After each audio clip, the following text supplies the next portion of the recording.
এই যে কয়েদিটিকে দেখছেন তার নাম হচ্ছে রিকি। তবে রিকি কোনো সাধারণ কয়েদি ছিল না। সে ছিল এমন একজন কয়েদি যাকে পৃথিবীর কোনো কারাগারেই বন্দি করে রাখা যায় না, কারণ তার মাঝে ছিল অদ্ভুত রকমের শক্তি। তাই তাকে পৃথিবীর যে কোনো প্রান্তের সুরক্ষিত কারাগারেই রাখা হোক না কেন, তাকে যদি মাটির নিচেও পুঁতে রাখা হয় তাও সে সেই জায়গা থেকে বেরিয়ে আসতে পারে। পৃথিবীর কোনো কারাগারই ভেঙে ফেলা তার কাছে কোনো ব্যাপার ছিল না। তবে তার সঙ্গে এমন কি ঘটেছিল, আর তাকে কেনই বা এই সমস্ত কারাগারগুলোতে বন্দি করে রাখা হয়েছিল, সেটাই আমরা দেখব আজকের এই মুভিটির গল্পে। আপনি যদি একজন প্রিজন মুভি লাভার্স হয়ে থাকেন তাহলে আজকের এই গল্পটি আপনার জন্য বেস্ট হতে চলেছে, কারণ একসময় এই মুভিটি জাপানের সবচাইতে পপুলার মুভিগুলোর মধ্যে একটি ছিল, যেটা পুরো বিশ্বেও অনেক বেশি ব্যবসা সফল হয়েছিল।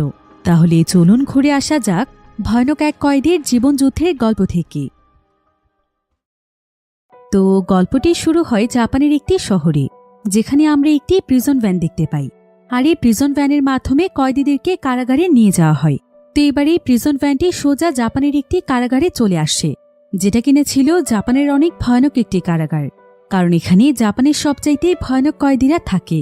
তো আজকে এই প্রিজন ভ্যানে করে নতুন কয়েকজন কয়েদিকে এখানে আনা হয়েছে, যাদের মধ্যে রিকি নামক একজন কম বয়সী কয়েদি ছিল। তবে তার এখন 10 বছরের কারাদণ্ড হয়েছে, কারণ কিছুদিন আগে সে একজন ব্যক্তিকে অনেক নির্মমভাবে হত্যা করেছে। কিন্তু সে এমনটা কেন করেছে সেটা আমরা সামনে জানতে পারব। তবে তার বয়স যেহেতু এখন কম ছিল, এজন্য তার সাজা কমিয়ে 10 বছর করা হয়েছে। তো এবার রিকিকে একটি মেটাল ডিটেক্টরের কাছে এনে দাঁড় করানো হয় এবং চেক করা হয় যে তার সঙ্গে কিছু আছে কিনা। কিন্তু ডিভাইসে বারবার দেখানো হচ্ছিল যে তার শরীরে মেটেলের কিছু রয়েছে। তবে পুলিশেরা অনেক সময় ধরে তল্লাশি করেও তার কাছে কিছুই পায় না। এতে তাদের সবার সন্দেহ হয় যে রিকি তার শরীরের ভেতরে কোনো অস্ত্র রেখেছে। তাই তাকে তখন আরও ভালোভাবে চেক করার জন্য সেখানকার স্পেশাল একটি এক্সরে মেশিনে ঢোকানো হয়। এরপর তার পুরো শরীর চেক করার পর দেখা যায় যে তার শরীরের বিভিন্ন জায়গাতে বেশ কিছু বুলেট রয়েছে, আর এই বুলেটগুলোই মূলত মেশিনে ডিটেক্ট হচ্ছিল। এসব দেখে সেখানকার পুলিশ অফিসাররা বেশ অবাক হয়ে যায় যে একজন মানুষ তার শরীরে এতগুলো বুলেট নিয়ে কিভাবে বেঁচে আছে।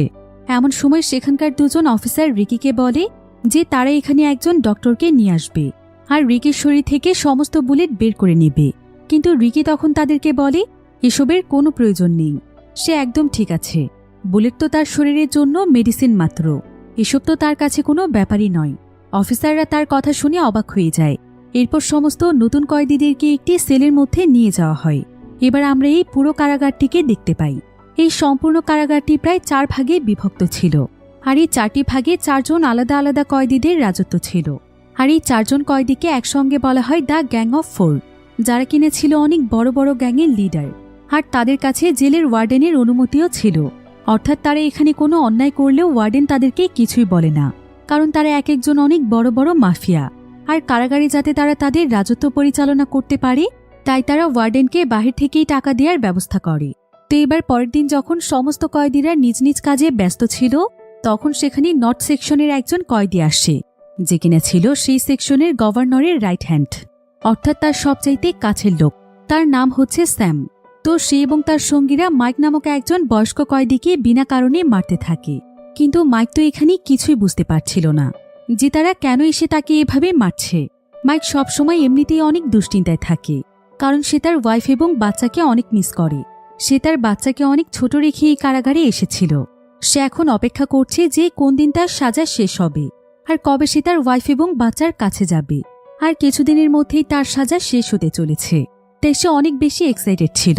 সে কারাগারের কিছু জিনিসপত্র দিয়ে তার বাচ্চার জন্য ছোট্ট একটি খেলনা তৈরি করেছে, যেটা তার হাত থেকে পড়ে গেলে স্যাম সেটা তুলে নেয়।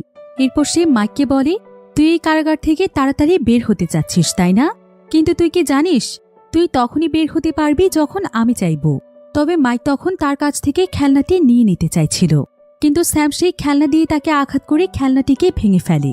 এরপর সে তার কাছে গিয়ে বলে, আমার অনুমতি ছাড়া এই নর্থ সেকশন কারাগার থেকে কেউ কখনো বের হতে পারবে না, এমনকি বের হওয়ার জন্য কোনো দরখাস্ত আপিলও করতে পারবে না। তবে মাইক তখন এর প্রতিবাদ করে বলে যে তারা যেটা করছে এটা অন্যায়। কিন্তু এটা শুনে স্যাম প্রচণ্ড রেগে যায়, আর সে তার লোকদেরকে নিয়ে মাইককে প্রচণ্ড মারধর করতে থাকে। তারা মাইককে এত বেশি পরিমাণ মারে যে মাইকের পুরো চেহারা একদম রক্তাক্ত হয়ে যায়। তবে ঠিক এমন সময় সেখানে মাইকের চিৎকারের আওয়াজ শুনতে পেয়ে সেখানে রিকি চলে আসে। আর সে স্যামকে পেছন থেকে অ্যাটাক করলে স্যাম সোজা একটি তার কাটার উপরে গিয়ে পড়ে। এতে সে অনেক গুরুতরভাবে আহত হয়ে যায়। সে এত পরিমাণ আঘাত পায় যে তার আর ফাইট করার মতো কোনো শক্তি ছিল না। এরপর স্যামেরই একজন লোক রিকিকে মারতে আসে, কিন্তু রিকি তার দিকে এমনভাবে তাকায় যে সেই কয়েদি ভয়ে তার গায়ে আর আঘাত করতে পারে না, বরং সে তখন তাদের লিডারকে নিয়ে সেখান থেকে চলে যায়। এরপর দেখা যায় যে স্যামের চেহারার অবস্থা অনেক খারাপ হয়ে গিয়েছে, তাই তার এখানে রিকির উপর প্রচণ্ড রাগ হচ্ছিল। সে এখানে তার সঙ্গীদেরকে বলে যে তার পরবর্তী টার্গেট হচ্ছে রিকি। সে তাকে জাহান্নামের মতো শাস্তি দিয়ে তিলে তিলে মারবে। এমন সময় স্যামের একজন সঙ্গী তাকে বলে যে তাদের উচিত রিকিকে পুরোপুরিভাবে শেষ করে দেয়া। সে একজন নতুন কয়েদি হয়ে তাদের বসের গায়ে হাত দেওয়ার সাহস পায় কি করে। এরপর স্যাম সেখান থেকে সোজা চলে যায় কারাগারের ওয়াশরুমে, যেখানে একজন গার্ড ছিল, আর এই গার্ডকে স্যাম টাকা দিয়ে তার হাতে রেখেছে। তো স্যাম এখানে গার্ডের কাছে মাইকের কথা জিজ্ঞাসা করে। সে জানতে চায় যে কারাগার থেকে মাইকের ছাড়া পেতে আর কতদিন সময় বাকি আছে। গার্ড জানায় যে কাল সকালেই তো তার ছাড়া পাওয়ার কথা। কথা শুনে স্যাম তখন তাকে বলে, তোমাকে আমার গুরুত্বপূর্ণ একটি কাজ করতে হবে। এটার জন্য আমি তোমাকে তোমার 1 মাসের স্যালারির সমান টাকা দেব। গার্ড জানতে চায় যে কি কাজ। স্যাম তখন তাকে বলে, প্রথমত তাকে লং নামক একজন কয়েদিকে ছাড়তে হবে, যাকে কারাগারে সবার থেকে আলাদা করে বেঁধে রাখা হয়েছে। আর দ্বিতীয়ত মাইকের ছাড়া পাওয়া যেভাবেই হোক ক্যান্সেল করতে হবে। তাই সে যেন মাইকের কাছে গিয়ে বলে যে তার ছাড়া পাওয়ার ডেট আরও অনেক পিছিয়ে গিয়েছে। টাকার লোভে সেই গার্ড তখন তার কথা মতো কাজ করতে রাজি হয়ে যায়। তাই সে সোজা তখন মাইকের কাছে যায়, আর সে মাইককে বলে যে কাল তার রিলিজ হওয়া ক্যান্সেল হয়ে গিয়েছে, তাকে আরও বেশ কিছুদিন এই কারাগারের মধ্যেই কাটাতে হবে। তবে মাইক এতে অনেক ভয় পেয়ে যায়, কারণ স্যামের সঙ্গে এমনিতেই তার ঝামেলা লেগে গিয়েছে। এখন সে যদি এই কারাগারে থাকে তাহলে স্যাম তাকে অনেক টর্চার করবে। তাই মাইক তখন গার্ডের উপর প্রচণ্ড রেগে যায়, আর সে তখন গার্ডকে বলে, আমার রিকোয়েস্ট রিজেক্ট হয়ে গিয়েছে বললেই হলো, যেখানে গভর্নমেন্ট থেকেই আমাকে রিলিজ দেওয়ার ডেট দেওয়া হয়েছিল, তাহলে হঠাৎ করে সেটা কিভাবে ক্যান্সেল হয়ে যায়? নিশ্চয়ই এর পেছনে আপনাদেরই কোনো হাত আছে। গার্ড তখন তাকে থামানোর জন্য তার শরীরে আঘাত করে। মাইক এতে অনেক কষ্ট পায়, কারণ এমনিতেই তার ওয়াইফ এবং বাচ্চাকে দেখার জন্য তার মনটা অনেক ছটফট করছিল। তাই সে এখানে কাঁদতে কাঁদতে গার্ডকে অনেক রিকোয়েস্ট করে যে তাকে যেন ছেড়ে দেয়া হয়। কিন্তু গার্ড তো এখানে তার কোনো কথা শোনেই না, বরং তাকে মারধর করে সেখান থেকে চলে যায়। আর মাইকও এখানে অনেক বেশি ভেঙে পড়েছিল, কারণ সে জানত যে যতদিন স্যাম না চাইবে ততদিন সেই কারাগার থেকে কখনোই বের হতে পারবে না। আর এখানে থাকলে তাকে প্রতিনিয়ত তিলে তিলে মরতে হবে। এজন্য সেদিন রাতের বেলা মাইক নিজেকে শেষ করে দেয়। আর সঙ্গে সঙ্গে এই খবরটি পুরো কারাগারে ছড়িয়ে পড়ে। এতে সমস্ত কয়েদিরা মাইকের জন্য প্রতিবাদ করছিল, কারণ এই কারাগারে মাইকের প্রতি সবচাইতে বেশি অন্যায় হয়েছে। আর মাইকের শাস্তিও হয়েছে বিনা কারণেই বলা চলে, কারণ মাইকের ওয়াইফের ডেলিভারি পেন ওঠার পর মাইক তার গাড়িতে করে তার ওয়াইফকে হসপিটালে নিয়ে যাচ্ছিল। তখন হঠাৎ করে একটি গাড়ি এসে তাদের গাড়ির সঙ্গে অ্যাক্সিডেন্ট করে ফেলে, যেখানে মাইকের কোনো দোষই ছিল না। তবে সেই অ্যাক্সিডেন্টের ফলে একজন প্যাসেঞ্জার মারা গিয়েছিল, তাই তাকে বহু বছরের কারাদণ্ড দেয়া হয়েছিল। এমনকি তার সাজা শেষ হয়ে যাওয়ার পরও তাকে কারাগার থেকে রিলিজ দেয়া হয়নি। অন্যদিকে দেখা যায় যে গার্ডরা মাইকের ডেড বডিটিকে কারাগার থেকে বের করার জন্য নিয়ে যাচ্ছিল। রিকি দেখতে পায় যে মাইকের 2 হাতে হ্যান্ডকাপ লাগানো আছে। বিষয়টি দেখে তার অনেক খারাপ লাগে। সে তখন সেখানকার গার্ডদের কাছে এসে বলে, আপনারা কি কোনো মানুষ?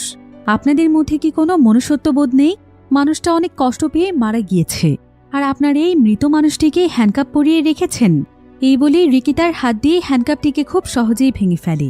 তবে এটা দেখে গার্ডরা তো একদম অবাক হয়ে যায়, কারণ এত শক্ত একটি হ্যান্ডকাপ সে এত সহজে কিভাবে ভেঙে ফেলল। রিকি এবার মাইকের লাশের উপর সেই খেলনাটি এনে দেয়, যেটা মাইক তার বাচ্চার জন্য নিজের হাতে তৈরি করেছিল, কিন্তু স্যাম সেটাকে ভেঙে দিয়েছে। তাই রিকি সেই খেলনাটিকে ফিক্স করে তার কাছে এনে দেয়, যাতে তার আত্মা কিছুটা শান্তি পায়। তবে রিকির মাইকের জন্য অনেক কষ্ট হচ্ছিল, আর স্যামের উপরও তার প্রচণ্ড রাগ হচ্ছিল, কারণ স্যাম এবং তার সঙ্গীদের জন্যই মাইকের আজকে এই পরিণতি হয়েছে। এবার পরের দিন সকালে সমস্ত কয়েদিরা ওয়াশরুমে শাওয়ার নিতে যায়, তাদের মধ্যে রিকিও ছিল। এমন সময় রিকির পাশে স্যাম এসে তার দিকে অনেক অদ্ভুতভাবে তাকায়। আর কিছুক্ষণ পর দেখা যায় যে সমস্ত কয়েদিরা যখন সেখান থেকে বেরিয়ে যায়, তখন সেখানে লং নামক সেই কয়েদি চলে আসে, যাকে সেই কারাগারে বেঁধে রাখা হয়। লং আসলে ছিল বিশাল দেহের অধিকারী, আর সে অনেক বেশি শক্তিশালী ছিল, তাই তাকে বেঁধে রাখা হতো। এজন্যই স্যাম গার্ডকে বলে তাকে ছাড়িয়ে নিয়েছে, যাতে করে তার মাধ্যমে সে রিকিকে মার খাওয়াতে পারে। তো লং এখানে এসে রিকিকে এমন জোরে একটি খুশি দেয় যে রিকি ছিটকে অনেক দূরে গিয়ে পড়ে। তবে রিকিও অনেক বেশি সাহসী এবং শক্তিশালী ছিল, তাই সেও তখন তার সঙ্গে ফাইট করতে শুরু করে। রিকি লংয়ের পেটের মধ্যে এমন এক ঘুষি দেয় যে রিকির হাত একদম তার পেটের মধ্যে ঢুকে যায়। এতে লং সেখানেই মারা যায়। রিকির শরীরে আসলে অদ্ভুত রকমের শক্তি ছিল, যেটা কোনো সাধারণ মানুষের শরীরে থাকে না। তো এমন সময় স্যাম রিকিকে মারার জন্য একটি তার কাটা নিয়ে আসে, আর সে সোজা সেটা রিকির হাতের মধ্যে ঢুকিয়ে দেয়। কিন্তু এত কিছুর পরও রিকির কিছুই হচ্ছিল না, বরং রিকি তখন খুব সহজেই সেই তার কাটাটিকে বের করে স্যামের হাতের মধ্যে ঢুকিয়ে দিয়ে তার হাত ভেঙে ফেলে। এদিকে গার্ডরা সেখানে দাঁড়িয়ে তাদের ফাইট দেখছিল, কিন্তু গার্ডরা এখানে তাদেরকে কিছুই বলছিল না, কারণ স্যাম তাদেরকে টাকা দিয়েছে। তবে রিকি এবার স্যামকে লংয়ের মতো করে এমন জোরে খুশি দেয় যে স্যামও তার পেট ফেটে সেখানেই মারা যায়। গার্ডরা এতে বুঝতে পারে যে রিকি কতটা ভয়ানক কয়েদি আর তার শরীরে কতটা শক্তি আছে। তারা তখন রিকিকে সেখান থেকে ধরে নিয়ে যায়। তবে এমন সময় সেখানে লিও নামক একজন কয়েদি আসে, যে কিনা বর্তমানে কারাগারের নর্থ সেকশনের গভর্নর ছিল। সে এখানে রিকির কাছে এসে বলে, তোমার মতো শক্তিশালী কয়েদি আমি অনেক কম দেখেছি। তবে লিওর কথায় রিকির কোনো কিছুই যায় আসে না। এরপর গার্ডরা তাকে একটি বিশেষ ধরনের সেলের মধ্যে দিয়ে আসে, যেটা কিনা কুখ্যাত কয়েদিদের জন্য নিযুক্ত ছিল। গার্ডরা তখন তাকে সেলের মধ্যে বন্দি করে রেখে চলে যায়। কিন্তু কিছুক্ষণ পরে রিকির বুকের মধ্যে অদ্ভুত এক ধরনের ব্যথা শুরু হয়ে যায়। আর রিকির এখানে তার অতীত জীবনের একটি কথা মনে পড়ে যায়। যখন রিকি একজন হাই স্কুল স্টুডেন্ট ছিল, তখনই তার মা বাবা মারা গিয়েছিল। তো রিকি একদিন তার মা বাবার কবর দেখার জন্য তাদের গ্রামে আসে, আর সেই কবরস্থানেই তার জন নামক একজন ব্যক্তির সঙ্গে দেখা হয়ে যায়। রিকি জানতে পারে যে জন আর কেউ নয়, জন হচ্ছে তার আপন চাচা। জন এবং রিকি আজকে একে অপরকে প্রথমবারের মতো দেখছে। তবে জন রিকির সম্পর্কে তার ভাইয়ের কাছ থেকে অনেক কিছু শুনেছে। সে শুনেছিল যে রিকি মার্শাল আর্ট শিখছে, তাই সে এখানে রিকির কাছে তার মার্শাল আর্টের ব্যাপারে জানতে চায়। রিকি তখন তাকে তার স্কিল দেখাতে শুরু করে। তবে তার চাচা জন তখন তাকে হিট করে, কারণ সে বুঝতে পেরেছিল যে রিকির মধ্যে এখনও অনেক দুর্বলতা আছে। পুরোপুরিভাবে মার্শাল আর্ট শিখতে তার অনেক সময় লাগবে। জন আবার একজন মার্শাল আর্ট মাস্টার ছিল, যেটা রিকি তার বাবার কাছ থেকে শুনেছিল। তাই রিকি তখন জনকে অনেক অনুরোধ করতে শুরু করে যে সে যেন তাকে পুরোপুরিভাবে মার্শাল আর্ট শেখায়, কারণ পৃথিবীতে তার মা বাবা কেউ নেই। তাই তার নিজেকে অবশ্যই অনেক স্ট্রং বানাতে হবে, তা না হলে তার জন্য এই পৃথিবীতে টেকা অনেক কঠিন হয়ে যাবে। রিকির কথা শুনে তার চাচা তখন তাকে মার্শাল আর্ট শেখাতে রাজি হয়ে যায়। সে তখন সেদিন থেকেই তাকে ট্রেনিং দিতে শুরু করে। আর ট্রেনিংয়ের জন্য রাতের বেলা সে তাকে কবরস্থানে নিয়ে আসে এবং সে রিকিকে বলে যে মার্শাল আর্টের সবচাইতে বড় অস্ত্র হচ্ছে নিজের মস্তিষ্ককে নিয়ন্ত্রণ করা এবং নিজের ভেতরে থাকা সমস্ত রাগ এবং ক্ষোভকেও ব্যালেন্স করা। এজন্য জন তাকে প্রথমে মেডিটেশন শেখাতে শুরু করে। আর সে রিকিকে বলে, মেডিটেশন হচ্ছে নিজেকে নিয়ন্ত্রণ করার সবচাইতে বড় অস্ত্র। এটা মানুষের মনের প্রকৃত শান্তিকে জাগিয়ে তুলতে পারে, এমনকি মানুষকে ধৈর্যশীল হতে সাহায্য করে, যার ফলে পরবর্তীতে যে কোনো ধরনের আঘাতই তাকে আর কোনো কষ্ট দিতে পারে না। এমনকি এতে অটোমেটিকভাবে মানুষের শরীরে অনেক বেশি এনার্জি এবং পরিশ্রম করার ইচ্ছে জেগে ওঠে। তাই পরবর্তীতে মার্শাল আর্টের জন্য মানুষ কঠোর পরিশ্রম করতে পারে। তো এভাবেই একটানা প্রায় বেশ কয়েকদিন ট্রেনিংয়ের পর জন রিকির জন্য সেখানে একটি পাথর নিয়ে আসে, আর সেখানে তার একটি হাত দিয়ে পাথরের একটি অংশকে ভেঙে ফেলে। এরপর সে রিকিকে বলে যে তার শরীরের ভেতরে যত শক্তি রয়েছে সেই সমস্ত শক্তিকে এক করে ফেলতে এবং এই পাথরটিকে ভেঙে দেখাতে। রিকি এখানে জনের কথা শুনে অনেক বেশি অনুপ্রাণিত হয়েছিল, তাই সে তখন সেই পাথরটির সামনে এসে তার শরীরের সমস্ত শক্তি দিয়ে পাথরটিকে হিট করে, আর সে সত্যি সত্যি পাথরটিকে ভেঙে ফেলতে পারে। এতে রিকি নিজেও অনেক অবাক হয়েছিল। এরপর জন এখানে অনবরত রিকির দিকে একের পর এক পাথর ছুড়তে থাকে, আর রিকিও এখানে প্রত্যেকটি পাথরকেই ভেঙে একদম গুঁড়ো করে ফেলছিল। এরপর জন বিশাল বড় একটি পাথর এনে রিকিকে হিট করতে যায়, কিন্তু রিকি তার বুকের পাঁজরের শক্তি দিয়ে এই পাথরটিকে গুঁড়ো করে ফেলতে পারে। এসব দেখে জন অনেক খুশি হয়, কারণ রিকি অনেক কম সময়ের মধ্যে অনেক শক্তি অর্জন করেছে। এবার ঘটনা চলে আসে বর্তমান সময়ে, যেখানে রিকি তার সেলের মধ্যে চুপচাপ বসে জনের শেখানো মেডিটেশন করছিল। তবে এমন সময় কয়েকজন গার্ড এসে রিকিকে একজন অফিসারের কাছে নিয়ে যায়, যে কিনা ছিল এই পুরো কারাগারের ডেপুটি ডিরেক্টর। তার নাম হচ্ছে মার্টিন। সে আসলে অনেক খারাপ একজন মানুষ ছিল। সে ক্ষমতা পেয়ে ন্যায় অন্যায়ের কোনো পরোয়া করত না, এমনকি বাকি গার্ডদের মতো টাকার কাছে সেও বিক্রি হয়ে যায়। তো মার্টিন এখানে একজন গার্ডকে বলে যে তাকে রিকি সমস্ত ফাইল পড়ে শোনাতে, কারণ যেই কয়েদি কারাগারে এত বড় ঘটনা ঘটিয়েছে তার অতীত সম্পর্কে তো তাকে একটু জানতেই হয়। তো গার্ড এখানে রিকির ফাইলটি তাকে পড়ে শোনাতে শুরু করে। সে বলে যে ছোটবেলা থেকেই রিকি এতিম ছিল, যার কারণে সে একটি অনাথ আশ্রমে বড় হয়েছে। তবে লেখাপড়ায় সে একদমই ভালো ছিল না, এজন্য তাকে জেনারেল স্কুল থেকে একটি মিউজিক স্কুলে ভর্তি করিয়ে দেওয়া হয়। কিন্তু পরবর্তীতে সে 2 বছরের জন্য সেখান থেকেও গায়েব হয়ে যায়, তাকে কোথাও পাওয়া যাচ্ছিল না। কিন্তু হঠাৎ করে সে অনেক বড় একটি গ্যাংয়ের সঙ্গে ফাইট করে, আর সেই ফাইটেই সে তাদের মধ্যে একজনকে মেরে ফেলে। এরপর তাকে সেখান থেকে অ্যারেস্ট করে এই কারাগারে নিয়ে আসা হয়েছে। এসব শুনে মার্টিন তখন রিকির কাছে এসে তার কলার চেপে ধরে, আর সে তার কাছে জানতে চায় যে প্রায় 2 বছর ধরে যে সে গায়েব হয়ে গিয়েছিল, ওই সময়টাতে সে কোথায় ছিল। আর তার পুরো বুকের ভেতরে 5টি বুলেট পাওয়া গিয়েছে। এই 5টি বুলেট তার গায়ে কিভাবে লেগেছে, আর বুলেট লাগার পরও সে এখনও কিভাবে বেঁচে আছে। কিন্তু সে তার কোনো কথারই কোনো জবাব দেয় না। তবে রিকি এখানে একটি বিষয় লক্ষ্য করে যে মার্টিনের একটি হাত নেই, আর তার হাতের মধ্যে অস্ত্রের মতো কিছু একটা লাগানো আছে। এবার মার্টিন রিকিকে বলে, তুই আমাকে কোনো কিছু বলতে চাইছিস না, তাতে কি হয়েছে? ভুলে যাস না তুই এখনও আমার কারাগারেই আছিস, তাই তোর কাছ থেকে কথা বের করতে আমার খুব একটা সময় লাগবে না। এরপর মার্টিন সেখানে একটি ছবি বের করে এবং বলে আজ সকালবেলা তারা রিকির একটি ছবি পেয়েছে। রিকিকে সেই ছবিটি দেখতে চায়। রিকি তখন ছবিটি দেখার জন্য তার দিকে যখনই হাত বাড়ায়, তখনই মার্টিন তার হাতের সেই অস্ত্রটি দিয়ে রিকিকে আঘাত করে। এমনকি সে তার ফেসের মধ্যেও অনবরত আঘাত করতে থাকে। আর সে রিকিকে বলে, আমি সেই মানুষের শক্তি দেখতে চাই যে কিনা স্যাম এবং লংয়ের মতো শক্তিশালী মানুষকে হত্যা করেছে। এই বলে সে রিকিকে মারতে মারতে রক্তাক্ত করে ফেলে। তবে রিকি তখন ভয় না পেয়ে তার চেহারায় থুথু মারে। এতে মার্টিন তার উপর আরও রেগে যায় এবং বলে যে রিকি অনেক বড় ভুল করে ফেলেছে।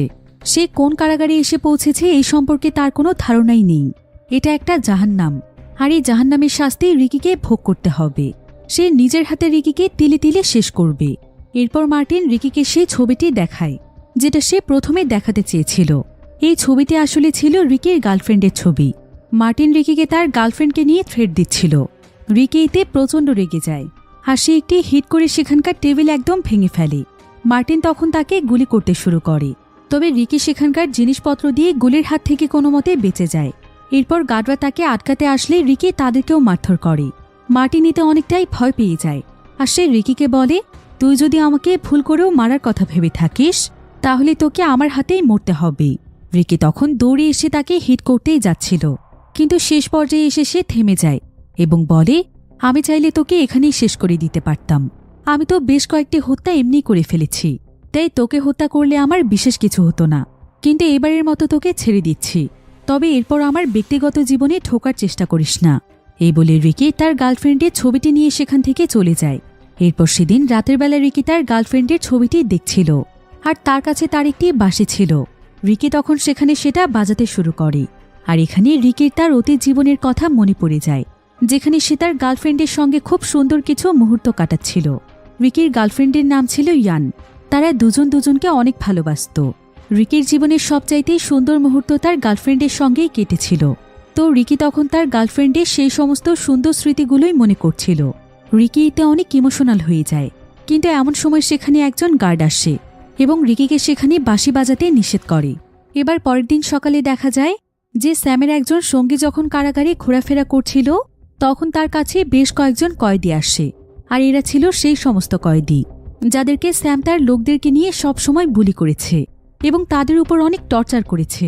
আর যেহেতু এখন স্যাম মারা গিয়েছে, তাই এই সমস্ত কয়েদিরা মিলে তাদের উপরে প্রতিশোধ নিতে চাইছিল, কারণ তাদের জন্যই মাইকের মতো একজন ভালো মানুষ নিজেকে শেষ করে দিয়েছে। আর এখানে কোয়ান নামক একজন ব্যক্তি তো তাকে মেরেই ফেলতে চাইছিল। কিন্তু ঠিক তখনই সেখানে লিও চলে আসে, যাকে কিনা নর্থ সেকশনের গভর্নর বানানো হয়েছিল। তো লিও এখানে কোয়ানকে বলে যে সে যেন রাগের মাথায় কাউকে হত্যা না করে, কারণ এতে করে তার শাস্তি আরও অনেক বেড়ে যেতে পারে। এমনও হতে পারে যে জেল থেকে সে আর কোনোদিনও বের হতে পারবে না। আর তারা তো এখানকার রুল সম্পর্কে জানেই যে জেলের মধ্যে যে কোনো কয়েদিকে হত্যা করার অনুমতি শুধুমাত্র তার রয়েছে, তাই তারা যেন পূর্বের সমস্ত কিছু ভুলে যায়। কিন্তু কোয়ান তখন এখানে বলে, তোমার এই ক্ষমতা দিয়ে কি হবে যদি কারাগারে তোমার সেক্টরে তুমি ন্যায় বিচার না করো? ওরা যখন আমাদের সাথে অন্যায় করেছিল তখন তুমি কোথায় ছিলে? তোমার মতো অপদার্থ মানুষকে এই ক্ষমতা কেন দেওয়া হয়েছে আমার জানা নেই। একথা শুনে লিও প্রচণ্ড রেগে গিয়ে কোয়ানকে সেখানে মেরে ফেলে। আর এমন সময় সেখানে মার্টিন এসে তাকে কংগ্রেচুলেশন জানায়, কারণ সে নাকি যেটা করেছে তা ঠিক করেছে। এরপর মার্টিন নিজেই কোয়ানের বডিটিকে সেখান থেকে নিয়ে যায় এবার সেদিন মার্টিন লিওকে তার অফিসে ডাকে আর সে লিওর হাতে একটি অস্ত্র তুলে দিয়ে বলে যে লিও অনেক সাহসী একজন কয়েদি, তাই তো তাকে কারাগারের এত বড় কয়েদিদের পজিশন দেওয়া হয়েছে। তবে তাকে এখন একটি কাজ করতে হবে, তাকে কোয়ানের মতো রিকিকেও মেরে ফেলতে হবে। কিন্তু লিও এতে বেশ ভয় পেয়ে যায়, কারণ সে জানে যে রিকি অনেক ভয়ানক একজন ফাইটার। রিকিকে মেরে ফেলা কোনো সহজ কথা নয়। তারপরও সে তার সঙ্গে ফাইট করতে রাজি হয়ে যায়।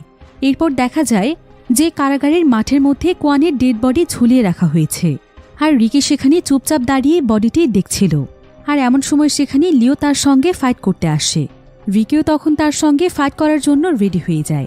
লিও তখন তাকে নানাভাবে হিট করার চেষ্টা করলেও রিকি খুব সুন্দরভাবে তার কাছ থেকে নিজেকে সরিয়ে নিচ্ছিল।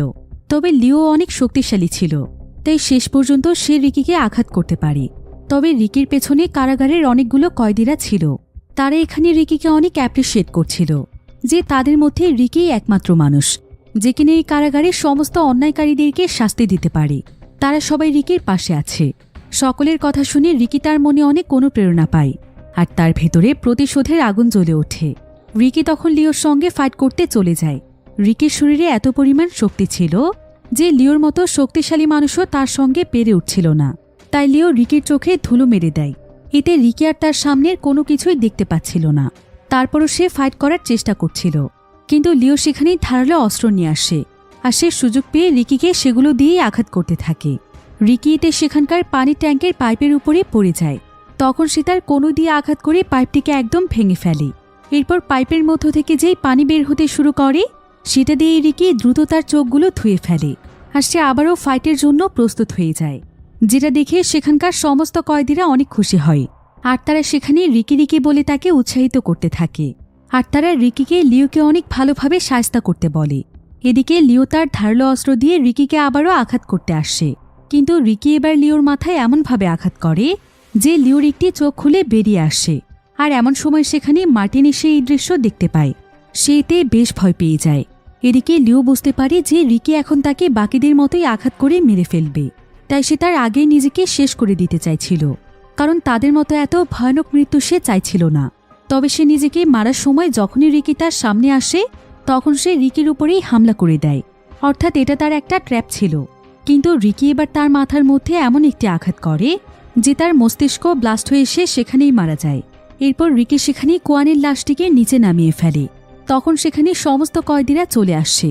তাদের কাছে মনে হচ্ছিল যে কোয়ান এখনও জীবিত থাকতে পারে, কিন্তু দুর্ভাগ্যবশত কোয়ান অনেক আগেই মারা গিয়েছে। রিকির এতে মার্টিনের উপর প্রচণ্ড রাগ হচ্ছিল, তাই সে সেখানে চিৎকার করে সমস্ত কয়েদিদেরকে বলে এই কারাগারের সমস্ত অন্যায়ের পেছনে রয়েছে মার্টিন। এর জন্যই লিওদের মতো মানুষেরা খারাপ কাজ করার সাহস পায় আর সহজ সরল কয়েদিদের জীবন নরক বানিয়ে দেয়। এসব শুনে সমস্ত কয়েদিরা তখন মার্টিনকে মারতে যায়, আর তারা চিৎকার করে মার্টিনকে বলে তুই আমাদের উপর অনেক অন্যায় অত্যাচার করেছিস, কিন্তু এখন আর আমরা তোকে ভয় পাই না, কারণ আমাদের জন্য এখন রিকি আছে। কিন্তু এমন সময় দেখা যায় যে সেখানকার একটি সিক্রেট জায়গা থেকে একজন কয়েদি বেরিয়ে আসে। আসলে এই কারাগারি দা ফোর গ্যাং নামক যে 4 জনের গ্যাংটি ছিল সেই 4 জনের মধ্যে সে ছিল একজন। তার নাম হচ্ছে তাকিমোতো। তাকিমোতোর আবার বিশেষ এক ধরনের দক্ষতা রয়েছে। সে এক জায়গা থেকে অন্য জায়গাতে খুব সহজেই মুভ করতে পারে, এমনকি তার শরীরে অনেক শক্তি আছে। তো সে এখানে এসেই অনবরত কয়েকজন কয়েদিকে অনেক বিভৎসভাবে মেরে ফেলে, যাতে করে বাকিরা এখান থেকে পিছিয়ে যায়। এখন দা 4 গ্যাংয়ের মধ্যে 3 জন বেঁচে ছিল। তো মার্টিন এখানে রিকির সঙ্গে তাদের 3 জনের পরিচয় করিয়ে দেয়। ওয়েস্টার্ন সেকশন থেকে তাকিমোতো, ইস্টার্ন সেকশন থেকে তাইন এবং সাউদার্ন সেকশন থেকে রেক্স। তারা সবাই সুপার ডুপার ফাইটার ছিল। তো মার্টিন তখন রিকিকে বলে তুই নিজেকে অনেক বেশি শক্তিশালী মনে করিস তাই না? এদের কাছে তোর শক্তি কিছুই না। তোকে আমি তখনই সত্যিকারের ফাইটার মনে করব যখন তুই এদের 3 জনকে হারিয়ে দেখাতে পারবি। কয়েদিরা তখন চিৎকার করে রিকিকে বলে তুমি একদমই ভয় পেও না, আমরা সবাই মিলে এদের 3 জনকে যেভাবেই হোক হারিয়ে দেব। আমরা সবাই তোমার পাশে আছি। এরপর রিকির সঙ্গে কয়েদিরাও ফাইট করার জন্য এগিয়ে যায়। তবে দেখা যায় রিকি এবার এখানে আর কোনো ঝামেলা চাইছিল না, তাই সে তখন কোয়ানের বডিটিকে তার কাঁধে তুলে নেয় আর সে সেখান থেকে চলে যেতে থাকে। কিন্তু এমন সময় মার্টিন তাকে একটি অফার দেয়। সে তাকে নর্থ সেকশনের গভর্নর হতে বলে, অর্থাৎ লিওর পজিশন সে তাকে নিতে বলে, কারণ এখন কারাগারের নর্থ সেকশনের পজিশন ফাঁকা পড়ে আছে। তাছাড়া এখানে রিকির মতো আর কোনো শক্তিশালী কয়েদি নেই যে কিনা নর্থ সেকশনের গভর্নরের দায়িত্ব পালন করতে পারবে। তবে রিকি কোনো কথা না বলে সেখান থেকে চুপচাপ চলে যায়। কিন্তু এমন সময় দূর থেকে রিকিকে অ্যালেন নামক একজন কয়েদি দেখছিল। আর এই অ্যালেন আসলে ছিল লিওর ছেলে। রিকি যেহেতু লিওকে মেরে ফেলেছে, তাই বাবার মৃত্যুতে অ্যালেন অনেক বেশি একা হয়ে পড়েছিল। এজন্য সেদিন অ্যালেনের কাছে রিকি আসে। রিকি অ্যালেনকে একটি পাতা দেখিয়ে বলে, তুমি কি জানো এই পাতা দিয়ে কত সুন্দরভাবে বাঁশি বাজানো যায়? অ্যালেন আসলে কিছুটা বোকা প্রকৃতির ছিল, তাই রিকি তাকে তার মন ভালো করার জন্য ব্যস্ত রাখার চেষ্টা করছিল। কিন্তু অ্যালেন তখন তাকে বলে যে তার জিভ নেই, তাই সে জানে না যে কিভাবে বাঁশি বাজাতে হয়। আর তার জিভ নাকি কেটে দিয়েছে মার্টিন, কারণ মার্টিন একটি সিক্রেট সকলের কাছ থেকে লুকোতে চাইছিল। তবে রিকি মার্টিনের এমন কাণ্ড দেখে অনেক অবাক হয়ে যায় যে মার্টিন আসলে কতটা জঘন্য প্রকৃতির মানুষ। রিকি এবার অ্যালেনকে একটি বাঁশি দেয় এবং বলে যে বাঁশি বাজাতে তার জিভের প্রয়োজন হবে না। সে যখন ইচ্ছে তখনই এটা বাজিয়ে তার মন ভালো রাখতে পারে, কারণ তারও যখন মন খারাপ হয় তখন সেও বাঁশি বাজিয়ে তার মন ভালো করার চেষ্টা করে। অ্যালেন এই বাঁশিটি পেয়ে অনেক খুশি হয়ে যায়, আর সে খুশি হয়ে রিকিকে কয়েকটি পাতা দেয় যাতে করে পাতা দিয়ে সে বাঁশি বাজাতে পারে, কারণ তার বাঁশিটি তো সে তাকে দিয়ে দিয়েছে। তবে এই পাতাগুলো দেখে রিকি একদম অবাক হয়ে যায়, আর সে অ্যালেনের কাছে জানতে চায় যে সেই পাতাগুলো কোথায় পেয়েছে। অ্যালেন জানায় যে ওয়েস্টার্ন সেকশন থেকে। আসলে এই পাতাগুলো ছিল এক ধরনের ড্রাগস, যেটা ইলিগেলভাবে কারাগারের মধ্যে রোপণ করা হচ্ছে, আর কয়েদিরা হয়তো এভাবেই ড্রাগস নিচ্ছে।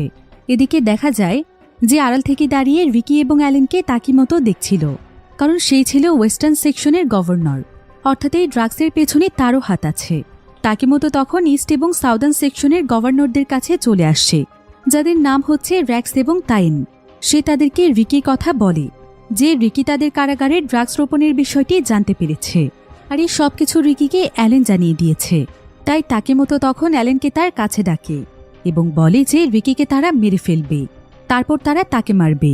তবে অ্যালেন রিকির সঙ্গে এমনটা করতে নিষেধ করছিল, তাই তাকে মতো রেগে গিয়ে সেখানে অ্যালেনকে হত্যা করে ফেলে।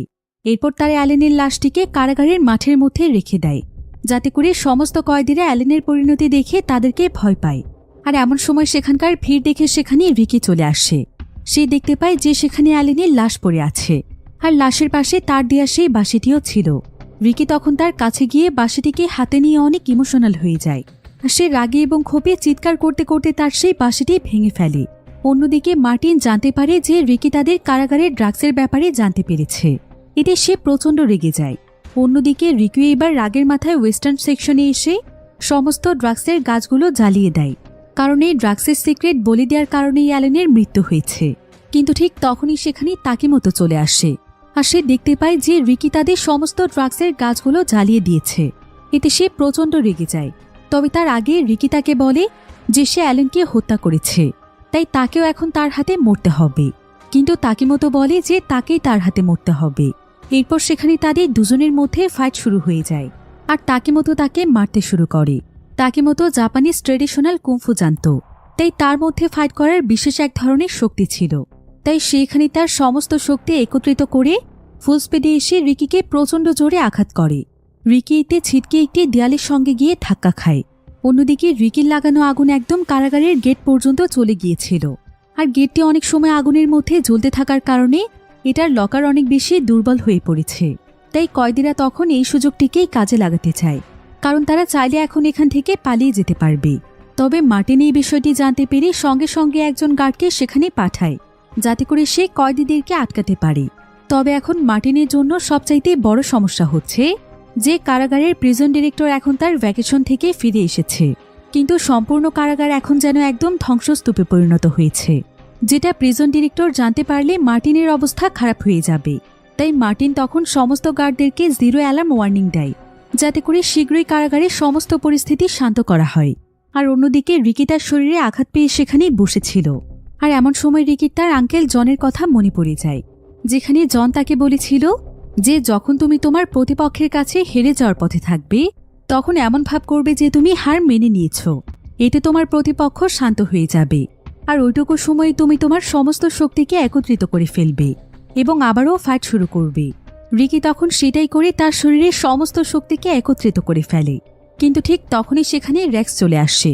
র্যাক্সের মাঝে আবার রোপ কন্ট্রোলের এক ধরনের শক্তি ছিল, তাই সে তখন রিকির গলায় দড়ি পেঁচিয়ে দিলে তাইন সেটা টেনে ধরে বলে, আমি ততক্ষণ পর্যন্ত রিকিকে মেরে ফেলব না যতক্ষণ না আমি তার সঙ্গে ফাইট করছি। কিন্তু এমন সময় সেখানে অ্যালার্ম বেজে ওঠে আর মাইকে সমস্ত কয়েদিদেরকে 1 মিনিটের মধ্যে তাদের সেলে ফিরে যেতে বলা হয়। যদি কেউ সেটা না করে তাহলে তাকে শুট করা হবে। তবে তাইন এই ওয়ার্নিং মানতে চাইছিল না।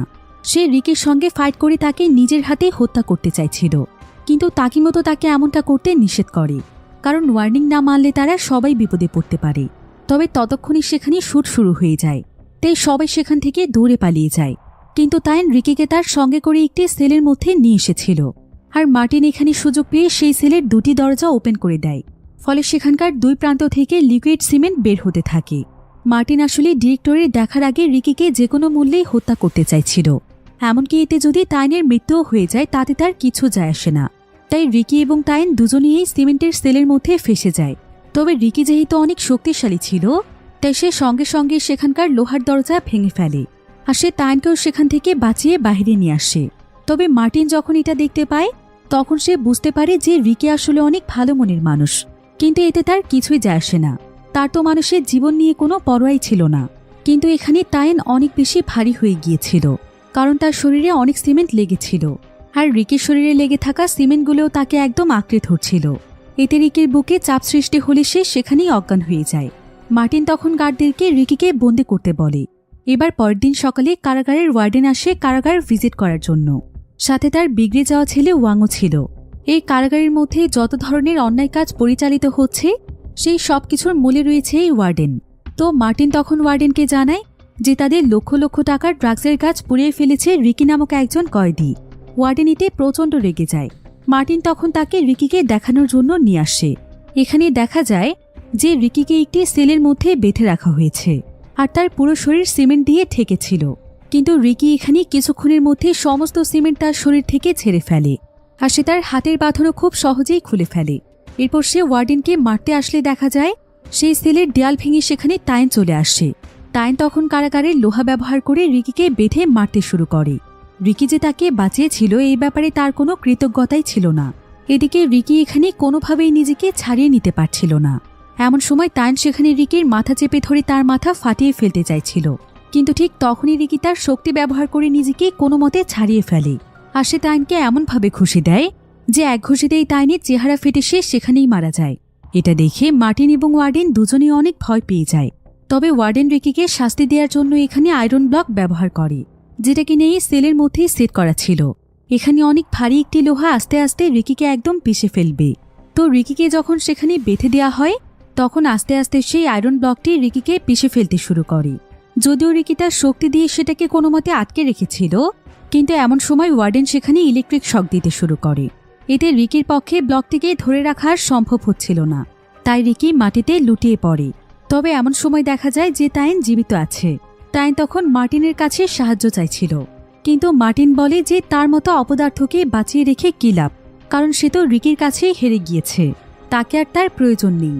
এদিকে এমন সময় রিকি কোনো মতে সেলের দরজা ভেঙে বাইরে বেরিয়ে আসে, আর সে সঙ্গে সঙ্গে সেই ব্লকটি আটকে রেখে তাইনকে তাড়াতাড়ি বের হতে বলে। কিন্তু তাইনের শরীরে নড়ার মতো আর কোনো শক্তি ছিল না, তাই দেখতে দেখতেই সকলের চোখের সামনে তাইন সেই ব্লকের নিচে পিষে যায় এবং সেখানেই তার মৃত্যু হয়। তবে তাইনের কাছ থেকে সেখানে একটি ছবি উড়ে আসে। রিকি দেখতে পায় যে এই ছবিটি হচ্ছে তাইন এবং তার মায়ের। সে তখন মার্টিনকে এই ছবিটি দেখিয়ে বলে, তুই কি কোনো মানুষ? এখানকার প্রত্যেকটি কয়েদিরই তাদের ফ্যামিলি রয়েছে, তাদের পরিবার প্রতিটি মুহূর্তে তাদের ফিরে যাওয়ার জন্য অপেক্ষা করছে, কিন্তু তুই তাদেরকে নোংরাভাবে ব্যবহার করে তাদের জীবন নিয়ে নিচ্ছিস। মানুষের জীবন তোর কাছে কি এতটাই তুচ্ছ? তবে ওয়ার্ডেনের কাছে তার এসব কথায় কিচ্ছু যায় আসছিল না। সে রিকিকে আরও একটি নতুন ট্র্যাপের মধ্যে ফেলে দেয়, আর মার্টিনকে বলে সমস্ত কয়েদিদেরকে নিয়ে মাঠে আসতে। এখানে দেখা যায় যে ওয়ার্ডেন রিকিকে একটি গর্তের মধ্যে বসিয়ে দিয়েছে, আর সমস্ত কয়েদিরা তাকে ঘিরে আছে। এমন সময় ওয়ার্ডেন এসে কয়েদিদেরকে বলে যে এক এক করে তারা সবাই যেন রিকিকে মাটির নিচে পুঁতে ফেলে, কিন্তু দুজন কয়েদি এই কাজটি করতে মানা করে দেয়, কারণ তারা রিকিকে ভালোবাসে। ওয়ার্ডেন তখন সেখানে সেই দুজনকে শুট করে মেরে ফেলে। ফলে বাকিরা বাধ্য হয়ে তখন ওয়ার্ডেনের কথা মতো কাজ করতে শুরু করে। এক এক করে সবাই রিকির উপরে মাটি ছুঁড়ে মারছিল। তবে তারা সবাই তাদের এই কাজের জন্য রিকির কাছে ক্ষমাও চাইছিল। এবার ওয়ার্ডেন এখানে সবাইকে বলে যে রিকি যদি এভাবে প্রায় 7 দিন পর্যন্ত সার্ভাইভ করতে পারে তবেই তারা রিকিকে মুক্ত করে দেবে। এবার মার্টিন সেখানে একটি ব্যাম্বো পাইপ লাগিয়ে দেয়, যাতে করে রিকি নিঃশ্বাস নিতে পারে। এবার সেদিন প্রত্যেকটি কয়েদি রিকির জন্য অনেক দুশ্চিন্তায় ছিল, আর তারা রিকির সাথে যেটা করেছে সেটার জন্য অনেক অনুতপ্ত বোধ করছিল। অন্যদিকে রিকির কাছে র্যাক্স এবং তাকিমোতো আসে। তারা রিকির ব্রিথিং পাইপের মধ্যে এক টুকরো মাংস ঢুকিয়ে দেয়, যাতে করে রিকি আর নিঃশ্বাস নিতে না পারে। তবে রিকি তার মুখ দিয়ে সেই পাইপটিকে 2 ভাগ করে ফেলে আর সেই মাংসর টুকরোটিকে খেয়ে ফেলে। রিকির তার অতীত জীবনের কথা মনে পড়ে যায়। একদিন তার গার্লফ্রেন্ড ইয়ান স্কুল থেকে বাড়িতে ফিরছিল, কিন্তু রাস্তাতে সে কয়েকজন ছেলেকে ড্রাগস নেওয়ার সময় দেখে ফেলে। তখন তারা ইয়ানকে ধরে তাদের বসের কাছে নিয়ে যায়। তাদের বস ইয়ানের সাথে খারাপ কিছু করতেই যাচ্ছিল, কিন্তু ইয়ান তখন দৌড়ে পালাতে গিয়ে ছাদে চলে যায় আর সে সেই ছাদ থেকে পড়ে মারা যায়। আর রিকি যখন এই খবরটি জানতে পারে তখন সে অনেক কষ্ট পায়, আর সে অনেক কষ্ট করে সেই ব্যক্তিকে খুঁজে পেয়ে যায় যার জন্য তার গার্লফ্রেন্ড মারা গিয়েছে। রিকি তখন তাকে মেরে ফেলার জন্য গেলে সেই ব্যক্তি তাকে পরপর 5টা গুলি করে, কিন্তু রিকির শক্তিশালী শরীরে এর কোনো প্রভাবই পড়ে না। রিকি তখন সেই ব্যক্তিকে অনেক বীভৎসভাবে মেরে ফেলে, কারণ তার গার্লফ্রেন্ডই তার জীবনের একমাত্র আপন মানুষ ছিল। আর সেখান থেকেই রিকিকে অ্যারেস্ট করে কারাগারে নিয়ে আসা হয়। এরপর দেখতে দেখতে প্রায় 1 সপ্তাহ সময় পার হয়ে যায়। ওয়ার্ডেন তখন রিকিকে মাটির নিচ থেকে তোলে। সবাই ভাবছিল যে রিকি মারা গিয়েছে, কিন্তু কিছুক্ষণ পরেই দেখা যায় যে রিকি এখনও জীবিত আছে। রিকি এখানে তার শক্তি দিয়ে সেখানকার চেনগুলো ছিঁড়ে মুক্ত হয়ে যায়। এতে সমস্ত কয়েদিরা অনেক খুশি ছিল, কিন্তু এমন সময় তাকিমোতো তাকে অনেক জোরে আঘাত করলে সে অজ্ঞান হয়ে যায়, কারণ সে ক্ষুধায় এবং তৃষ্ণায় একদম দুর্বল হয়ে পড়েছিল। এবার রিকির জ্ঞান ফিরে আসলে সে দেখতে পায় যে তাকে অনেকগুলো লোহার মাঝখানে আটকে রাখা হয়েছে, যেখানে সে নড়তে পারছিল না। এরপর ওয়ার্ডেন তাকে বলে, আমি আমার পুরো লাইফে তোর মতো সাহসী কাউকে দেখিনি। অতীতের সমস্ত কথা ভুলে যা, আমার সঙ্গে হাত মেলা, কারণ তোর মতো একজন মানুষকেই আমার অনেক প্রয়োজন। তবে রিকি তখন বলে যে তার জীবন চলে গেলেও সে তাদের মতো নোংরা মানুষদের সঙ্গ দেবে না। র্যাক্সিতে রেগে গিয়ে তাকে মারতে শুরু করে, কিন্তু এমন সময় তাকিমোতো সেখানে অনেকগুলো ব্লেড নিয়ে আসে, আর সেই ব্লেডগুলো রিকির মুখের মধ্যে ঢুকিয়ে দিয়ে মুখে টেপ লাগিয়ে দেয় এবং তারা তখন রিকিকে আঘাত করতে থাকে। এরপর ওয়ার্ডেন এসে রিকির মুখে টেপ খুলে দেওয়ার পর রিকি সেই সমস্ত ব্লেডগুলো তার মুখে ছুঁড়ে মারে। এরপর দেখা যায় যে রিকিকে অন্য একটি সেলের মধ্যে বন্দি করে রাখা হয়েছে।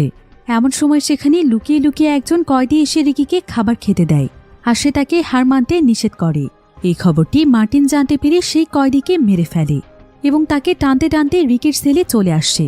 তবে ততক্ষণে রিকি নিজেকে মুক্ত করে ফেলেছিল, আর সে এখানে পেছন থেকে মার্টিনের উপর আঘাত করে তার অবস্থা খারাপ করে দেয়।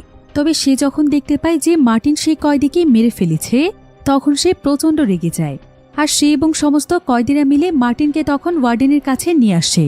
ওয়ার্ডেন তখন নিজেই অদ্ভুত এক ধরনের গুলি করে মার্টিনকে মেরে ফেলে। এরপর সেখানে র্যাক্স এবং তাকিমোতো চলে আসে। এখানে রিকির সঙ্গে তাকিমোতোর অনেক ভয়ানক একটি ফাইট হয়। তারা এখানে বিভিন্ন টেকনোলজি ব্যবহার করে রিকিকে মারতে চাইলেও রিকি উল্টো তাকিমোতোর পা কেটে ফেলে, যেটা দেখে র্যাক্স ভয় পেয়ে সেখান থেকে পালিয়ে যায়। এবার শেষ দৃশ্যে দেখা যায় যে রিকি অনেক ভয়ানকভাবে ওয়ার্ডেনকেও মেরে ফেলে, আর সে ওয়ার্ডেনের মাথা নিয়ে সকল কয়েদির সামনে চলে আসে।